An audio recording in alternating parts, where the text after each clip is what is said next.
이름으로 환영하고 축복합니다. 동탄예수교회 이용진 목사입니다.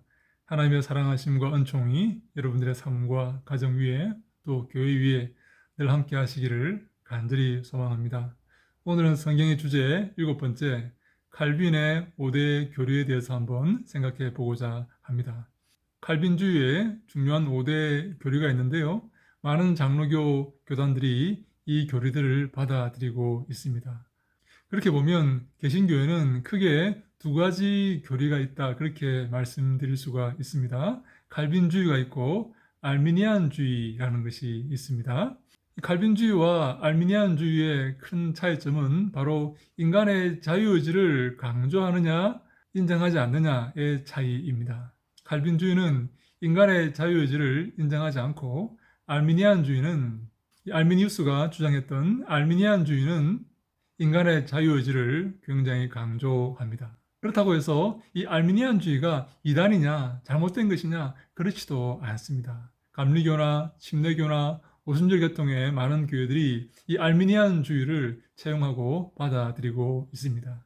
저는 오늘 장로교회 창시자라고 할 수 있는 칼빈의 5대 교리를 한번 생각해 보면서 어떻게 하나님 말씀 성경을 봐야 되고 어떻게 우리의 구원을 봐야 되며 하나님께서 어떻게 우리의 구원을 이루어 가시는가를 한번 생각해 보고자 합니다. 짧은 영상 가운데서 여러분들께서 칼빈의 5대 교리를 이해하시고 우리의 구원의 큰 그림을 한번 파악하시는데 도움되는 시간 되기를 간절히 바랍니다.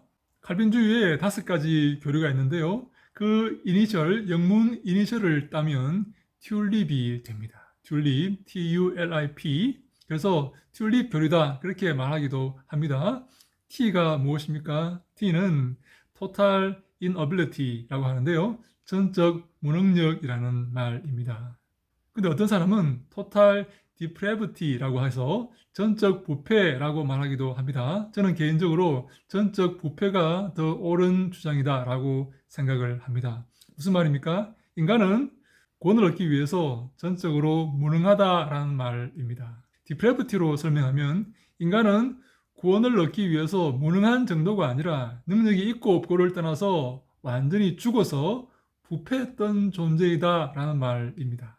에베소서 2장에 죄와 허물로 우리가 죽었다라고 바울이 표현하고 있지 않습니까? 우리는 구원 앞에서 원래 죽었던 자들이다 라는 말입니다. 예수님을 인지하고 하나님을 바라보고 구원의 필요성을 절감한 것이 아니라 아예 죽어서 부패했던 자들이다 라고 칼빈은 주장하고 있습니다. 여러분, 이 사실을 인정하십니까? 우리가 구원에 있어서 완전히 죽어서 부패한 자들이다. 구원의 능력이 있고 없고를 떠나서 완전히 죽어 있었던 자들이다 라는 것을 인정하십니까? 하나님께서 그 죽었던 자들인 우리를 살리셔서 구원을 얻게 하신 것입니다. 우리가 주님의 살리심으로 깨어보니까 예수도 보이고 하나님도 보이고 교회도 보이고 영접도 보이는 것입니다. 그래서 우리가 예수를 믿고 영접하게 된 것입니다. 어떻게 보면 내가 내 발로 교회에 들어와서 내 입으로 예수를 고백하고 구원을 얻었는데 왜 그 구원의 능력에 있어서 내가 완전히 부패한 존재였다라고 말하느냐 할 수 있겠지만 큰 그림으로 보면 우리는 완전히 부패한 죽었던 자들이다 라는 고백이 맞는 것이죠. 하나님은 우리가 완전히 죽었을 때에, 완전히 부패해 있었을 때에 우리를 깨우셔서 살리셔서 구원하셔서 당신의 자녀로 삼으신 것입니다. 그렇다면 하나님께서 우리를 선택하시고 구원하셨는데, 죽음에서 깨워서 우리를 살게 하셨는데 하나님의 이러한 선택과 구원에 조건이 있냐 하는 것입니다. 키가 큰 사람, 돈이 많은 사람, 권세가 있는 사람, 명예가 있는 사람, 어떤 기준과 조건이 있냐라고 물었을 때 칼빈은 이렇게 말합니다. 무조건적 선택이다 라고 말합니다. Unconditional selection이라고 말을 합니다. 하나님의 선택과 구원에 있어서 아무 조건이 없다라는 말입니다. 그것은 온전히 인간의 조건이 아니라 하나님의 뜻이요 하나님의 의지였다라는 말씀입니다. 아무 조건 없이 하나님께서 구원하셨다 하는 것을 잘 드러내주는 그런 성경이 바로 요한복음입니다. 요한복음 3장에 누가 등장합니까? 니고데모가 등장합니다. 여러분, 니고데모는 어떤 사람이었습니까? 유대인의 관원이자 랍비였습니다.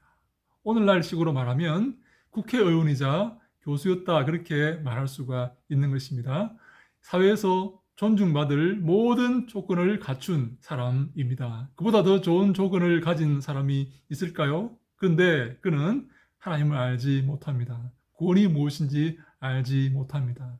이 사회에서 아무리 좋은 조건을 가지고 있다 하더라도 구원에 관해서는 맹인이요 문이 아닐 수 있다 하는 것을 잘 여실히 드러내 보여주고 있는 것이죠. 그래서 예수님께서 중생, 거듭남을 말씀하시니까, 아니 내가 지금 다시 태어나서 이제 이렇게 컸는데 다시 어머니 뱃속으로 들어가란 말입니까? 라고 되묻는 것을 보지 않습니까? 구원에 대해서, 중생에 대해서, 거듭남에 대해서 전혀 아무 생각이 없는 것이지요. 그런데 그 다음 장인 요한복음 4장에 누가 등장하는지 아십니까? 사마리아 여인이 등장합니다. 남편만 5명 있었던 이 사마리아 여인, 이 사마리아 여인은 모든 악조건을 다 갖춘 여인입니다. 더 이상 험악할 수 없는 그런 삶을 살아가는 여인 아닙니까? 그런데요, 이 여인은 하나님을 알게 됩니다. 예수 그리스도를 구주로 영접하게 됩니다. 여러분, 얼마나 대조적입니까? 모든 조건을 갖춘 니고데모는 구원을 알지 못했지만 모든 악조건을 다 갖춘 사마리아 여인은 예수님을 알고 구원받게 됩니다.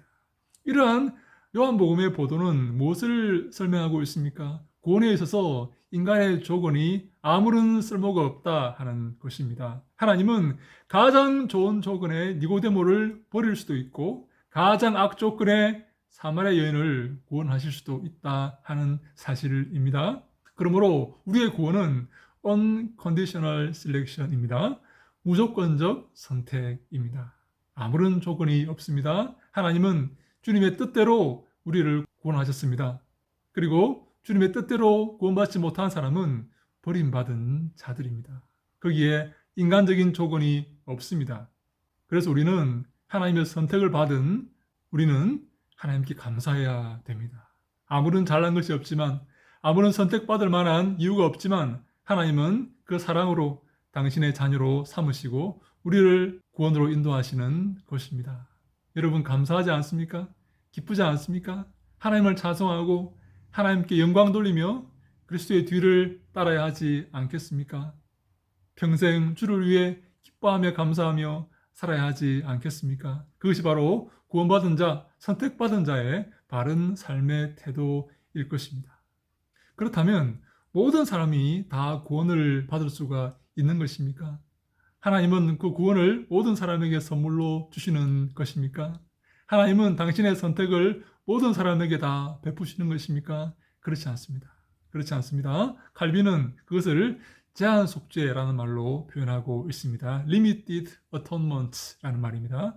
하나님의 속죄의 그 범위는 제한되어 있습니다. 모든 사람에게 그 믿음의 구원과 축복이 임하는 것이 아닙니다. 어떤 사람은 구원받고 어떤 사람은 구원받지 못할 것입니다.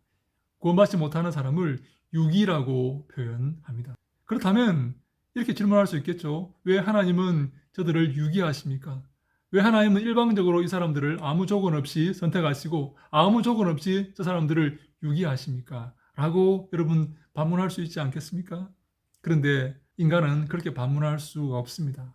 왜냐하면 하나님은 천지를 창조하시고 인간을 만드신 창조주 하나님이시기 때문입니다. 그것은 창조주의 고난입니다. 내가 원하는 것을 택하고 내가 원치 않는 것을 버리는 것이 바로 창조주의 고난입니다.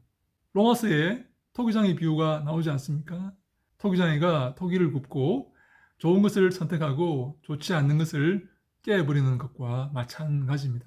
어느 누구도 토기장에게 왜 이것을 선택하고 왜 저것을 버리느냐라고 말할 수가 없습니다. 그것은 토기장이의 권한이고 기준입니다. 그렇다면 하나님의 선택함을 입은 축복된 자들에게 하나님의 선택의 은혜를 거부할 수 있는 그런 권한이 있겠습니까? 그들이 하나님의 선택을 거부할 수가 있겠습니까? 아니요. 하나님은 나를 선택했습니까? 나는 하나님의 백성이 되기를 원치 않습니다. 하나님 자녀가 되기를 원치 않습니다. 나는 남은 인생 내 마음대로 살다가 지옥 갈 겁니다. 라고 할 수가 있을까요? 그럴 수가 없다라고 칼빈은 말합니다. 그것이 바로 irresistible grace라는 말입니다. 불강력적 은혜, 거부할 수 없는 은혜라는 말입니다. 우리는 하나님의 은혜를 거부할 수가 없습니다. 하나님께서 주시고자 하시면 우리는 받아야 하고 하나님께서 주시지 않으시면 받을 수가 없는 것입니다. 이것은 하나님의 주권에 속한 문제입니다. 여러분, 하나님 은혜를 받으셨습니까? 하나님의 자녀가 되었습니까? 기뻐하고 감사하며 주님을 위해 사셔야 됩니다. 그것이 주님이 기뻐하시는 삶입니다. 알미니안주의는 우리가 하나님의 은혜를 거부할 수도 있고 구원받았다가 거부함으로 구원에서 떨어질 수도 있다라고 표현하지만 그것도 성경에서 그런 주장도 지지하는 그런 본문이 있습니다. 하지만 칼빈주의는 우리가 하나님 은혜를 거부할 수 없고 은혜가 주어지면 받아야 하며 그 은혜에 감사하며 살아야 한다는 사실을 우리에게 말하고 있습니다. 여러분, 그 구원의 은혜가 얼마나 값진 것입니까? 영벌이 그 지옥에서 영원히 고통받으며 사는 것이 얼마나 끔찍한 일입니까? 그래서 하나님의 그 은혜에 감사하며 살아가는 우리가 되어야 될 줄로 믿습니다. 그렇다면 그 은혜에 참여한 사람은 그 은혜를 끝까지 유지할 수가 있을까요? 중간에 포기하고 배반하고 다시 돌아설 수는 없는 것입니까? 저는 한 번씩 이런 생각을 해봅니다. 죽기 얼마 전에 치매가 걸려서 예수를 부인하면 어떻게 될까 하는 그런 생각을 한 번씩 해봅니다.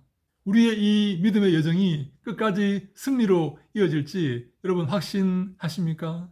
부인하지 않고 낙심하지 않고 낙오하지 않고 낙담하지 않고 믿음의 경주에서 승리하게 될 줄로 믿습니까? 칼빈은 그것을 성도의 견인이라는 말로 표현합니다. 하나님께서 성도를 이끄시고 함께 하신다 하는 표현입니다. Perseverance of Saints라는 말입니다. 하나님이 도우시고 인도하시고 보호하시기 때문에 악한 마귀는 성도를 만질 수도 없다라고 성경이 말하고 있지 않습니까? 하나님께서 보호하시고 함께 하시고 그 구원을 유지시키시고 인도하시고 끝까지 완주하게 하신다 하는 표현이 바로 성도의 견인이라는 표현입니다. 우리가 성도의 견인 교류가 있기 때문에 하나님이 함께 하시고 보호하신다는 확신이 있기 때문에 믿음 가운데서 기뻐하며 감사하며 이 믿음의 오솔길, 이 좁은 길을 걸어갈 수가 있는 것입니다. 사랑하는 여러분, 하나님이 함께 하시고 도우신다는 사실을 믿으십니까? 하나님 보호하시고 인도하신다는 사실을 믿으시기 바랍니다. 그래서 우리가 항상 주께 영광 돌리며 감사하며 살아갈 수가 있는 것입니다.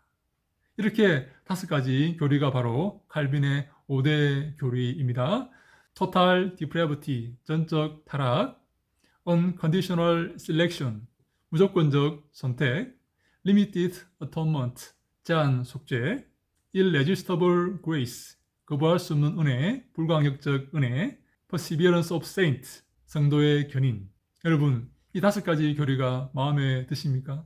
칼빈은 많은 반대에도 불구하고 이 5가지 교리를 내세우면서 칼빈주의 체계를 확립하였습니다. 장로교는 바로 이 칼빈의 5가지 교리 위에 세워져 있다라고 말할 수도 있습니다. 물론 성경 위에 서 있는 것이죠. 칼빈은 그 성경을 이 5가지 교리로 요약하여서 체계화시킨 것입니다. 우리의 믿음은 하나님의 말씀, 곧 성경 위에 서 있는 것입니다. 그러나 칼빈이 이렇게 5가지 교리를 체계화시킴으로써 우리의 믿음을 일목요연하게 보여주었다, 그렇게 말씀을 드릴 수가 있습니다. 칼빈의 5가지 교리는 다른 가르침을 배척하고 반대하기 위한 것이 아니라 성도가 어떻게 천국까지 그 걸음을 걸어갈 수 있고 믿음으로 그리고 감사함으로 그 길을 걸어갈 수 있는가 하는 것을 잘 설명해 준다라고 말씀을 드릴 수가 있습니다. 이 칼빈의 5가지 교리를 통해서 우리가 믿음 안에 더 확신을 가지고 기뻐하며 감사하며 주를 섬기며 남은 인생 주를 찬송하며 그리스도의 뒤를 따르는 그런 큰 결심이 있는 우리 모두가 다 될 수 있기를 주님 이름으로 간절히 축원합니다. 칼빈의 5가지 교리를 통해서 우리가 복을 얻고 우리가 깨우침을 얻고 이것을 통해서 말씀으로 돌아가 은혜를 받는 우리 모두가 다 될 수 있기를 주님 이름으로 간절히 축원합니다. 할렐루야. 샬롬.